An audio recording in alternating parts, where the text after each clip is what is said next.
தமிழகத்தில் பல மாவட்டங்களில் ரெட் அலர்ட் கொடுத்துருக்காங்க. அதிலும் குறிப்பாக தென் மாவட்டங்கள் கனமழைக்கு வாய்ப்பு இருப்பதாக வந்து தகவல்கள், வானிலை எச்சரிக்கை ஆகியவை வந்து கொண்டிருக்கின்றன. மாநில அரசு இதுவரை வெள்ளம்னா சென்னை பற்றி மாத்திரமே கவலைப்பட்டு கொண்டிருந்தது. ஆனால் கடந்த மாதம் கோயம்புத்தூர், மதுரை, திருநெல்வேலி போன்ற இடங்களில் கடுமையான மழை பாதிப்பு ஏற்பட்டது. ஆகவே எல்லா மாவட்டங்களிலும் மழைக்கான எச்சரிக்கையை அடிப்படையாக எடுத்துக்கொண்டு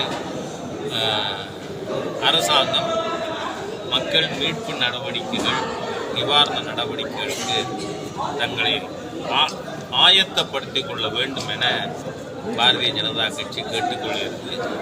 அதோடு உடனடியாக பாதிக்கப்பட்ட மக்களுக்கான நிவாரண வசதிகளும் ஏற்பாடு செய்ய வேண்டும் என மாநில அரசை கேட்டுக்கொள்கிறேன். கடந்த 4 நாளாகவே சமூக வலைதளங்களில், பொதுவாக கூட மீடியாவில் ஹிந்து விரோத பதிவுகள் வந்து கொண்டிருப்பது வன்மையாக கண்டிக்கத்தக்க விஷயம். அதுவும் கார்த்திகை மாதம் துவங்கியதிலிருந்து சபரிமலைக்கு மாலையிட்டு பக்தர்கள் செல்லுகின்ற இந்த சமயத்தில்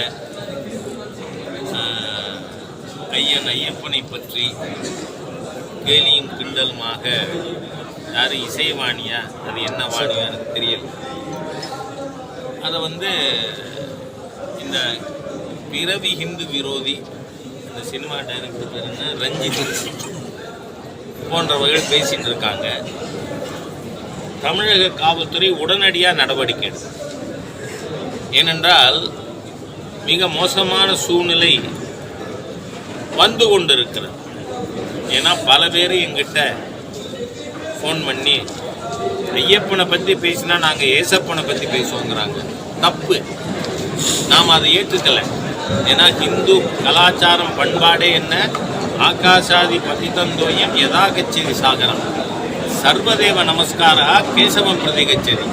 எப்படி ஆகாயத்திலிருந்து விழுகின்ற மழை நீர் கடலுக்கு போகுமோ அதுபோல் நீ எந்த ஆண்டவனை வணங்கினாலும் அது நாராயணனுக்கு போய் சேரும்னு வழிபாட்டில் இருக்கின்ற வேறுபாடாக கருதாத ஒரு கலாச்சாரத்தை கெடுப்பதற்கு, மத மோதல்களை ஏற்படுத்த சில தீய சக்திகள், இதுக்கு வந்து பின்னாடி கிறிஸ்தவ மத தலைவர்கள் இருக்க மாட்டாங்க நிச்சயமா, மத நம்பிக்கை இருக்கிறவங்க, இது எல்லாமே ஃப்ராடுலண்ட் எலிமெண்ட்ஸ். அந்த மாதிரி அவங்க நடவடிக்கை மேற்கொண்டிருக்காங்க உடனடியாக. ஏன்னா ஒரு கஸ்தூரியை பிடிக்கிறதுக்கு 2 ஸ்பெஷல் படையா எனக்கு தெரியல, போட்டவங்க தான் இந்த அரசாங்கம். அப்போ ஏன் இந்த இசை வாணியா என்னவோ வாணி அதை கைது பண்ண ஏன் நடவடிக்கை எடுக்கலை? அப்படின்னா காவல்துறையே ஹிந்து விரோதமாக இருக்கா அப்படிங்கிற சந்தேகம் வருது. அரசாங்கம் இந்து விரோதம் நமக்கு தெரியும். ஏன்னா இந்த மாநிலத்தினுடைய துணை முதலமைச்சர் சனாதன ஹிந்து மதத்தை டெங்கு கொசு மாதிரியா, மலேரியா கொசு மாதிரியா அழிக்கணும்னு பேசின ஒரு ஹிந்து விரோதி தான். ஆனால் காவல்துறையும் அந்த மாதிரியா இருக்கான்னு தெரியல. நாளைக்கு இது மாதிரி மற்ற மத தெய்வங்களை பற்றி பாட்டு போடுறது, டான்ஸ் ஆடுறதுன்னு சூழ்நிலை வந்தால் தமிழ்நாட்டில் மத மோதல்கள் தான் வரும். அதனால் இது உடனடியாக நடவடிக்கை எடுக்கணும்னு கேட்டுக்கிறேன். நேற்றைய தினம் வந்து சபர்மதி ரிப்போர்ட்டுன்னு ஒரு படம் பார்த்தேன். இங்கே உள்ளபடியே 2002 பிப்ரவரி மாதம் நடந்த கோத்ரா ரயில் எரிப்பு சம்பவம், அதில் பாதிக்கப்பட்ட 51 பேர் இறந்து போனார்கள். ஆண், பெண், குழந்தைகள். அவங்களுக்கு எந்த நியாயமும் கிடைக்காத அளவில் ஊடகங்கள், அதாவது நான் ஜேர்னலிஸ்டிக் ஃபண்டமெண்டலிசம்ங்கிறத நிறுத்திக்கிறேன், ஜேர்னலிஸ்டிக் டெரரிசம்ங்கிற வார்த்தை நான் யூஸ் பண்ண விரும்பலை. அந்த அளவுக்கு ஊடகங்கள் மிகப்பெரிய அளவில் வந்து அது ஆக்சிடெண்ட்டு. ஏன்னா அதுக்கப்புறம் மன்மோகன் சிங் தலைமையில் கவர்மெண்ட் வந்தப்புறம் கூட ரயில்வே மந்திரியாக இருந்த திரு லாலு பிரசாத் அவர்கள் அப்படியே ஒரு மேனுஃபேக்சர்டு மேனோவர்டு ரிப்போர்ட் கொடுத்தாங்க. அந்த அளவிற்கு கேட்பாரற்று கிடந்த சமுதாயமாக இந்துக்கள் மீடியாவில் இருந்ததை வெளிக்கொண்டாந்து ஒரு நல்ல படம் வந்திருக்கு. இந்த மாதிரி படத்தை எல்லாரும் வரவேற்கணும். ஏன்னா எப்பொழுதுமே எது அரசியல் தர்மம்னா பாதிக்கப்பட்ட மக்கள் அவர்களுக்கு நீதி வேண்டும் என்று நினைக்கின்ற ஒரு அரசியல் அமைப்பு இருக்கணும். ஆனால் அந்த மாதிரியே இன்றைக்கி இந்த தேசத்தில் அன்ஃபார்ச்சுனேட்லி இல்லை. அதைத்தான் மகாராஷ்டிர தேர்தல் காட்டியிருக்கு. மக்கள் கோபம் வருமானால் என்ன நடக்கும் அப்படின்னு. இதுவரை மகாராஷ்டிரத்தில் 200 சட்டமன்றத்திற்கு மேலே எந்த கட்சியோ எந்த கூட்டணியோ வெற்றி பெற்றதே கிடையாது. ஆனால் இன்னைக்கு 288க்கு 233 தொகுதிகளில் தேசிய ஜனநாயக கூட்டணி மகாராஷ்டிராவில் மகாயுத்தி என்கின்ற பெயரில் தேசத்தில் அன்ஃபார்ச்சுனேட்லி இல்லை. அதைத்தான் மகாராஷ்டிர தேர்தல் காட்டியிருக்கு. மக்கள் கோபம் வருமானால் என்ன நடக்கும் அப்படின்னு. இதுவரை மகாராஷ்டிரத்தில் 200 சட்டமன்றத்திற்கு மேலே எந்த கட்சியோ எந்த கூட்டணியோ வெற்றி பெற்றதே கிடையாது. ஆனால் இன்னைக்கு 288க்கு 233 தொகுதிகளில் தேசிய ஜனநாயக கூட்டணி மகாராஷ்டிராவில் மகாயுத்தி என்கின்ற பெயரில் செயல்பட்டு கொண்டிருக்கின்ற கூட்டணிக்கு மிகப்பெரிய வெற்றி கிடைச்சிருக்கு. ஆகவே தமிழக பாரதிய ஜனதா கட்சியின் சார்பாகவும் மராட்டிய மக்கள் எங்களுக்கு சத்ரபதி சிவாஜியின் ஆட்சி தான் வேணும், அவுரங்கசீப் ஆட்சி இல்லை அப்படின்னு தீர்ப்பளிச்சிருக்காங்க. காரணம், காங்கிரஸ் முஸ்லீம் தலைவர்கள் அவங்க கொடுத்த 14 கோரிக்கைகள், இது வக்ஃப் போர்டு தொடர்பாக உள்ள கோரிக்கை உட்பட வச்சாங்க. அத்தனை காங்கிரஸ் ஏற்றுக்கொண்டது.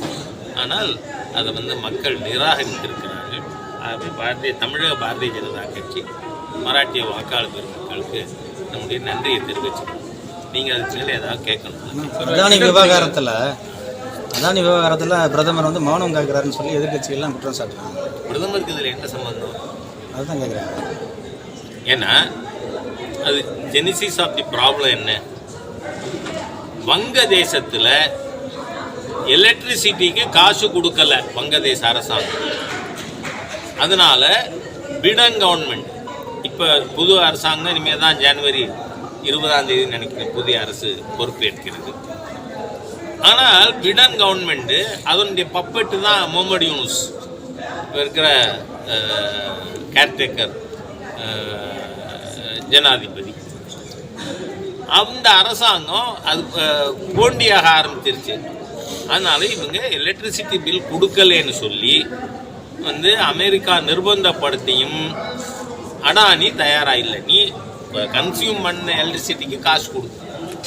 அது பண்ணாதனால அவர் வங்கதேசத்துக்கு எலக்ட்ரிசிட்டி சப்ளை நிறுத்தினதுனால இப்படி ஒரு ரிப்போர்ட் வந்திருக்கு. சரி, இந்த ரிப்போர்ட்டு அமெரிக்கன் கோர்ட்டில் கொடுத்துருக்கு. யாருக்கு எதிராக கொடுத்துருக்கு? அடானிக்கு எதிராக. சரி, என்ன குற்றச்சாட்டு? 4 மாநிலங்களில் அடானி இந்த transmission of solar energy, solar power, அதுக்கான கான்ட்ராக்ட் வாங்கிறதுக்காக லஞ்சம் கொடுத்தார் அப்படின்னு. என்னென்ன மாநிலம்? தமிழ்நாடு, திராவிடியன் மாடல் முதல்ல. அதே மாதிரி ஆந்திர பிரதேஷ் ஜெகன்மோகன் ரெட்டி இருக்கும் பொழுது, அதே மாதிரியாக பாகலே இருக்கும் பொழுது சத்தீஸ்கர், தென் ஒரிசா. இந்த 4 மாநிலத்திலையும் பிஜேபி மாநிலம் இருக்கா? இல்லை. ஆகவே இப்போ கைது பண்ணி கேட்கணுன்னா நம்ம தமிழக முதலமைச்சரையும் கைது பண்ண சொல்லி காங்கிரஸோ அல்லது ஊடக நண்பர்களோ நீங்கள் கேட்குறீங்களா? எனக்கு தெரியல. ஏன்னா தமிழகமும் குற்றம் சாட்டப்பட்டிருக்கு. அதனால் தமிழகம், ஆந்திரா, ஒரிசா அண்ட் சத்தீஸ்கர், இந்த 4லையும் கைது, அதாவது குற்றஞ்சாட்டப்பட்ட அதிகாரிகள் எந்த மாநிலம்? இந்த மாநிலம். அதனால் இதில் பாரதிய ஜனதா கட்சிக்கு எந்த விதமான பங்களிப்பும் இல்லை. அதனால் அமெரிக்கன் கோர்ட்டு என்ன சொல்லுதோ அதுக்கு ரியாக்ட் பண்ண வேண்டியவர் அடானி அவர்கள். அதனால் இதில் பிஜேபியை சம்மந்தப்படுத்தி பிரதமர் வாயே திறக்கல அப்படின்னா திறக்க தேவையில்லைங்கிறேன். பஸ் மின்துறைக்கும் அதானிக்கு எந்த சம்மந்தம் இல்லைன்னு மின்துறை அமைச்சர் சொல்லியிருக்காங்க. முடிச்சு சரி, ஒரு நிமிஷம் முடிச்சிருக்கேன். ஒரே ஒரு மின்துறை அமைச்சர் சொல்லியிருக்காங்க, தமிழக அரசு அதானி கிட்ட ஒப்பந்தம் போடல, எங்களுக்கு சம்மந்தம் இல்லை அப்படின்னு சொல்லி அதானியே என்ன சொல்றார், இந்த குற்றச்சாட்டுக்கு எனக்கு சம்பந்தம் இல்லைன்னு. அதானே. அப்போ யாருமே சம்பந்தம் இல்லைன்னு சொல்லும்போது அதில் எதுக்கு மாண்புமிகு பிரதமர் ரியாக்ட் பண்ணணும்? அதனால் இது யார் ரியாக்ட் பண்ணணுமோ, எங்கே ரியாக்ட் பண்ணணுமோ அவர்கள் செய்வார்கள். அதில் பாரதிய ஜனதா இதே இல்லை. எனக்கு அடுத்து I have to catch the flight, திருச்சிக்கு போகணும். அதனால் நன்றி.